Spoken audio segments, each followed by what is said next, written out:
Last year, we did a co-creation event on the Metaverse at the CAADfutures conference. It was an international event with more than 40 participants coming from a dozen different countries. So I'm just showing a bit more details of how we actually run the event. Let's dive in. So we choose Mozilla Hubs because you can access it with any type of computing device. We targeted 3 sites. The first is Barbican because it's one of the earliest housing made for middle working class, so it's also very social at first. The second was the Lockway Estate in Hong Kong, ultra high density, 42,000 people living here with quite an empty courtyard space. And finally, the Pearl Deck in Lisbon, which was recently renovated. Very lovely greenery and vegetation. However, what more can be done with the public space?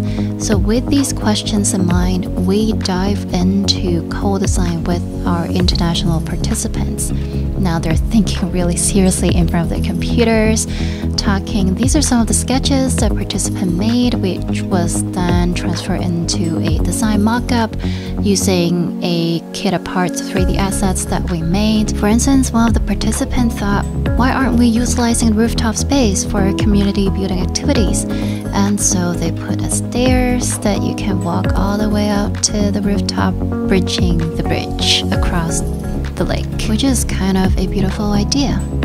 Some participants were not so good with controlling the 3D models, so they were also sketching in 3D and making 2.5D collage. Not everything was working perfectly, but it was exactly through this trial and error process that some form of spontaneity and playfulness was unleashed from this collective combinatorial creative process and be able to innovate through constraint.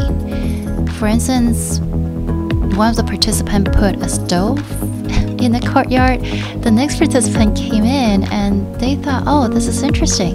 So they replaced it with a bonfire. And then finally that led up to more community building activity within estate. So this is all we have to share for now. We will be publishing a paper next year detailing methodologies and findings. So make sure to stay tuned and watch out for more.